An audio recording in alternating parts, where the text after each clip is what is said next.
I'm Kirsty Snowden for Community Design, and I am here in the town centre of Laurimar, Doreen, which is part of the City of Whittlesea. And I'm here to look at how great town planning can create a strong and vibrant community. So let's go talk to a town planner.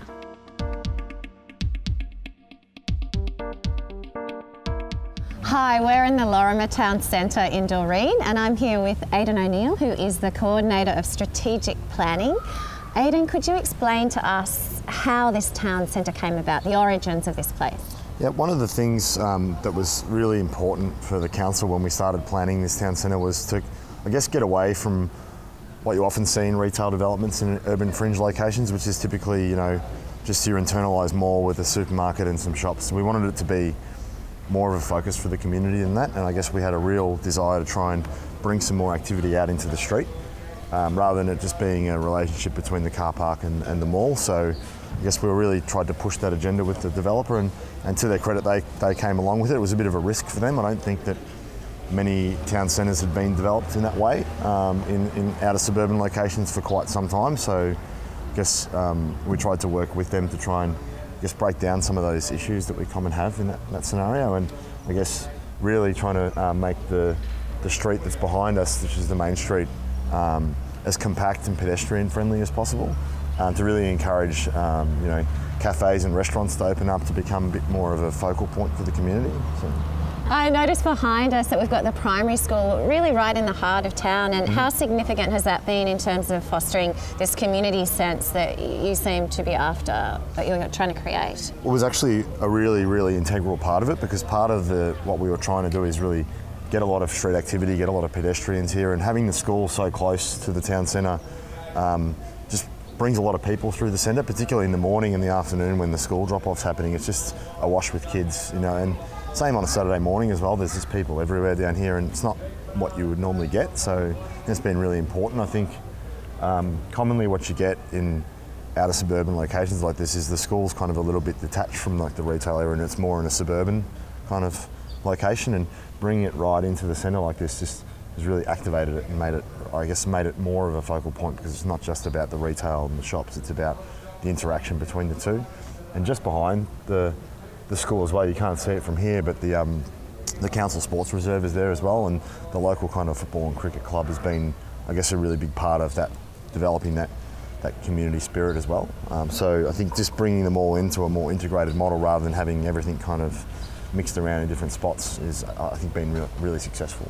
I noticed that the community centre is not far down the road, and there's also a preschool there. Is that right as well? So that fosters the same sense of community. That's right. Yeah. So there's the council kind of community centre there that has meeting rooms and kindergarten programs, and a few other different programs for the community, and that they have a real partnership with the school as well. So the school and the council work closely together to have after school programs and things like that. And it's just all part of the tapestry we're trying to get with getting people to interact with their neighbours and be part of a community that they're really proud of. So I think it's been, one of the real successful kind of elements of this centre.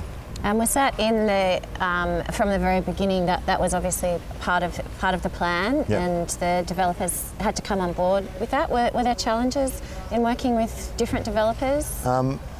There wasn't too many challenges, because the developer in question in this particular situation, and credit to them, they were prepared to take a risk. I think they were a little bit concerned whether it would be commercially viable, but they were happy to kind of give it a try, I guess. And they did it they didn't build the whole thing in one go. So what they did is they built the supermarket and the first kind of block of the main street on one side only, and they just thought, well, let's just see how that goes. And I think it went well enough for them to go, okay, well, I think it went well enough. We're not concerned that we're not going to be able to lease out the shops or anything like that now. So then they developed the second side of the main street, and then they actually kind of then on-sold some of the other blocks on either side and had them developed by different developers. But they really worked with us to get a really strong master plan agreed first, so that when those other developers came on board, the plans were already agreed. They just had to deliver. And I think it's been credit to them. They took a risk and worked with us to get the outcome that we were looking for the community. And I think looking around, the community seems to value it, I think, and I think it's a good outcome for everyone involved.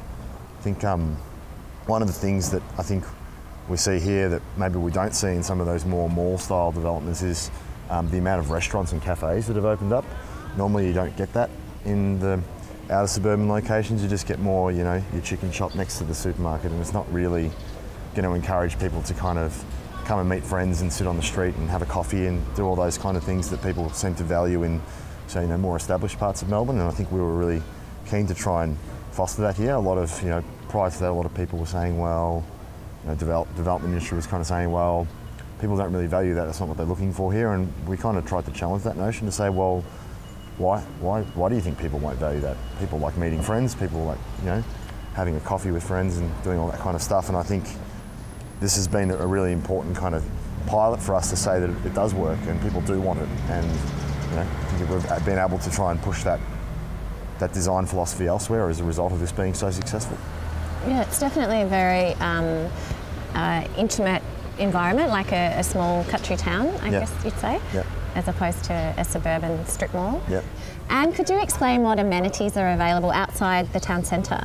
Yeah, so I guess one of the things we're really fortunate about here at Laurimar and Doreen is that there is a lot of natural features, like particularly the really old, you know, 300 to 500 year old river red gums, and a really kind of distinctive landscape feature. So we were really keen to really incorporate them into the urban fabric and really give it that kind of country town but still urban kind of feel. So, you know, not to completely turn our back on that stuff, to really bring that into the fold as well.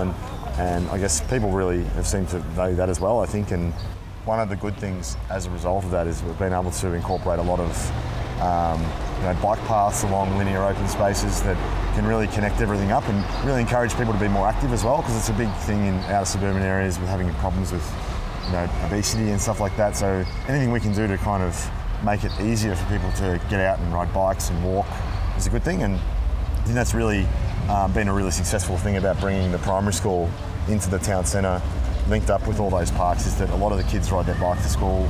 The parents feel safe letting their kids ride to school because they're not worried that they're going to get hit by a car, and they know it's a safe neighbourhood. So I think that's been a really big part of it as well.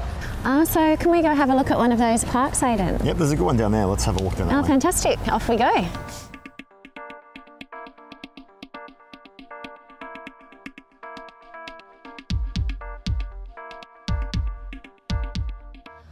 Hi, I'm here with Aidan in Doreen, in one of the many parks in the suburb. This particular one is along Waterway Boulevard. Aidan, perhaps you could explain the origins of this particular initiative. So one of the things that I think is unique about this particular area is in the 80s and 90s, a lot of river red gums in this area occurring naturally, and we had a legacy where about 90% of them were getting removed as part of the development of the area. And I guess when this area was getting planned in the mid to late 90s, the council had a real desire to try and incorporate more of those significant trees like the one you see behind us here into the fabric of the urban area. And so we went from keeping about 10% of them to keeping about 80%. And that's laid the foundation for the creation of a whole series of parks like this that have really become the signature of the area and are really quite valued by the community. The other thing that's unique about this particular one behind us with the water feature is, I guess, had a period in the 70s and 80s where urban development was typically piping a lot of the water away rather than having it being part of the public realm, and that was another big push in this area. And are there any other initiatives like this in the area that you could explain to us? That whole thing about trying to, I guess, keep more of the natural features has become a bit of a legacy of you know, what we try and do in a lot of new estates now. I think it's kind of been picked up by a lot of other councils as well that are having land developed on the fringe, you know, where it used to be about development efficiency and getting more out of the land. It's probably become a bit more of a situation where people are trying to get a higher quality of amenity in these areas, because, you know, whilst we do get a lot of first home buyers, people are really looking for that kind of amenity of life. What significance do you think it has on the community? Because it seems that there's a lot of community emphasis in this area. Well, I think this particular suburb has a really, really strong community. People are very kind of community minded. They band together. They have a very strong residents association. And I think they have a lot of pride in the area. They see that, you know, they live in a part of the municipality that is one of the nicest parts, and they're proud of that. So I think that amenity that has kind of come through has had an effect on, you know, pride of place for people, being proud of where they live and all that kind of stuff. And you see it if you come down here on a Saturday. You see people around everywhere. It's a really bubbling kind of activity, which is not always what you get in our suburban locations when there's new development happening. And are these parks and these initiatives, because they're being so successful, are they being applied to other areas within the municipality? Initially there was probably a little bit of pushback to that philosophy from the development industry, but after a while they started to realise that the estates that did keep the amenity in, whilst they might have lost a little bit of the development potential of the sites, they were actually much more commercially successful than their counterparts because they had more character, so they were able to sell the properties for more, and all of a sudden it became the number one kind of marketing thing for the developers as well. So what probably they saw as a little bit of an impediment to development up front actually became one of the main focuses for them as well. So I guess we've seen that paradigm shift in the market as well, which is a nice thing, because sometimes you don't always want to just be fighting with the development industry. You want to be working with them to get some good outcomes, and this particular estate was one where that the developer really did come along for the ride and did want to do something different, and it became a bit of a signature as a result. One thing they did say to us when they purchased the site, we said that keeping the amenity is a really important part of the neighbourhood design for us, and they had I guess a vision themselves of keeping every single tree that they could, more than 80%. They wanted to keep all of them, and they had this philosophy of trying to have a green space visible from every street in the whole estate, which is a pretty big ambition for a developer to try and do that, and not typically what you would think of from the developing industry as well. So it's a good example of a less adversarial partnership as well, I think. Yeah, I was curious about that, because I thought there may be challenges involved in working so closely with developers, but it seems like this was a really successful marriage. This one was, yeah. Sometimes it can be challenging, I guess. Like with anything, there's good developers and bad developers, but this particular one, they were keen to do something different as well. They saw the potential of the site, and they really came along for the ride. I think there was an element of risk in a lot of the things for them, but I think they saw that this could be a real signature for them as well, to build their brand as a company, to say, well, this is the kind of quality you're going to get if you come and live in one of our estates. And I think they've applied it elsewhere as well, and I think they've almost made a brand for themselves out of it now. So if we can scratch each other's back in this kind of scenario, that's a good outcome, I think, but it doesn't always work that way. Yeah. Well, the red gums are gorgeous. I noticed them as I was driving in. Yeah, they're a real feature. So. Yeah. And this particular development sold out, hasn't it? It's finished now. Yeah. Well, pretty much finished. There's just like a last couple of little sites left, but yeah, they're mostly finished now. And it was very successful, as I said before. They raced through it because of the quality compared to maybe some of their competitors in the area. They were very successful as a result. So it's a good outcome for everybody, I think. Yeah, it's very refreshing to hear that developers are so invested in amenity and preserving and creating something as lovely as this. Well, thank you very much, Aidan, for providing your valuable insights into this area. I've learnt a lot, and I'm sure the viewers have as well. So thank you very much. Thanks a lot for having me.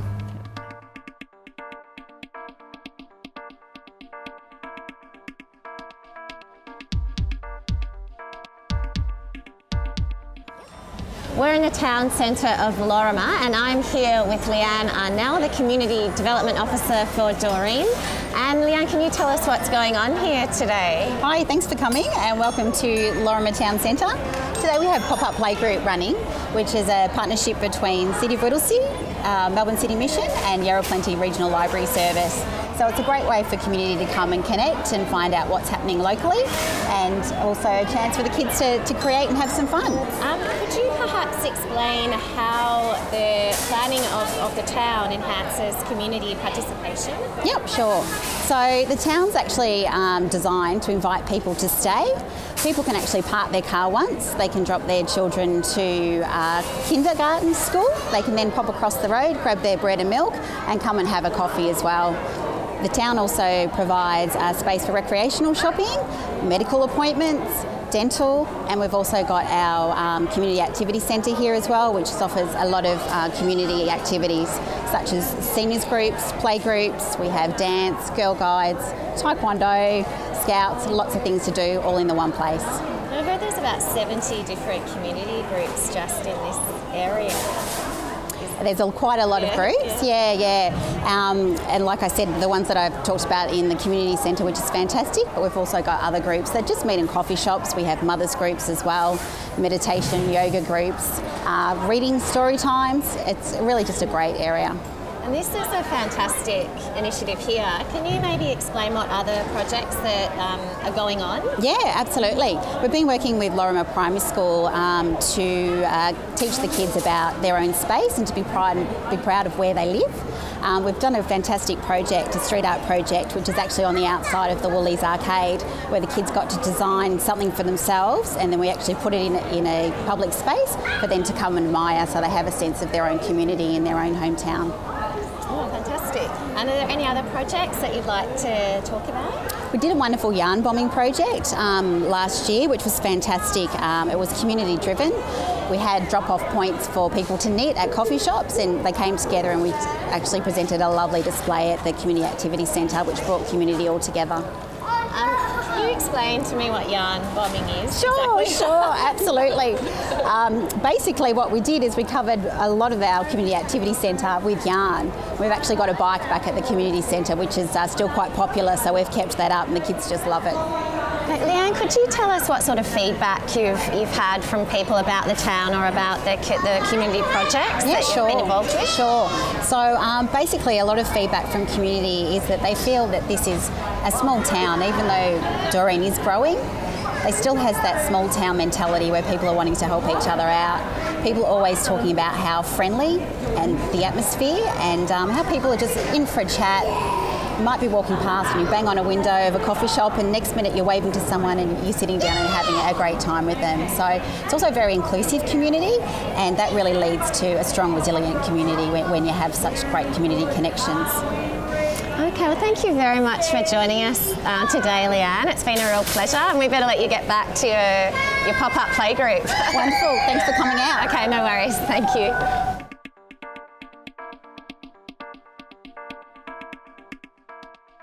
I'm sitting here in the town centre with Julie and Russ Collins and Peter Tedge. And Julie is the co-founder of the Doreen and Surround Coffee Carers Club. Yes.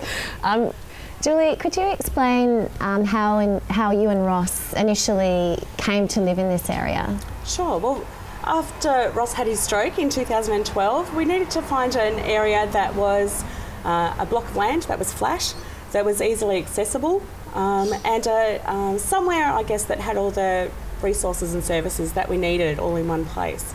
So we looked around, we'd done lots of looking for different types of houses as well, and found a block of land that was perfect for us, you know, not too far away from the town centre. We can walk along the wetlands to come into the town on a nice day, and that, you know, the accessibility of the town centre was, you know, helpful for us. Julie, could you explain why the planning of the town centre is significant to you? I guess, Kirsty, that one of the reasons that it's so significant is it's that accessibility that I spoke about earlier, and the accessibility enables us to be able to come out from our house, be part of the community, to not be isolated, to be able to join in and participate in a range of activities that happen within the town centre. So for me, it's part of the carers group. For Ross, it's the accessibility to some of those services, and to be part of a range of different groups, such as the Doreen Seniors group, to be part, which is quite active in the area as well. So that being part of the community is really important, and for carers as well. That we're not isolated in our homes, but we can feel like we're part of a group and part of the community. And it seems that the council's been very supportive and hands-on in terms of your carers group. Do you maybe want to explain what their role's been? Sure. Leanne, as part of the Laurimar Community Activity Centre, has been the go-between, I guess, with the Carers Coffee Club and the council.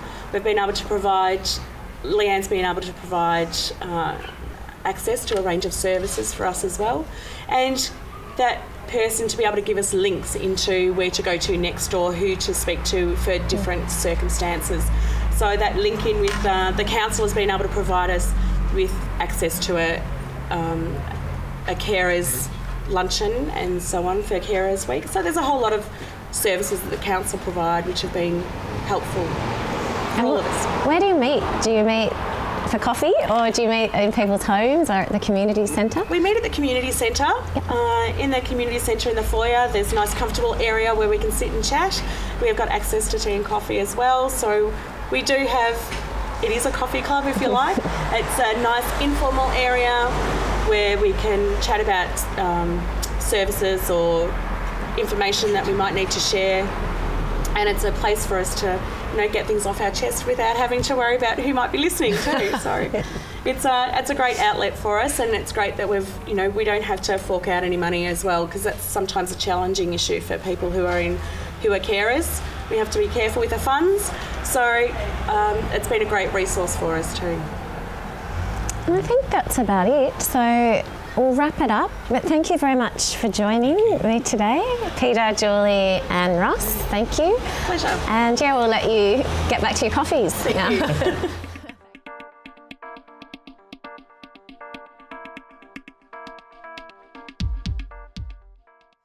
Thanks for joining us, and make sure you tune in next week for another episode of Community Designs.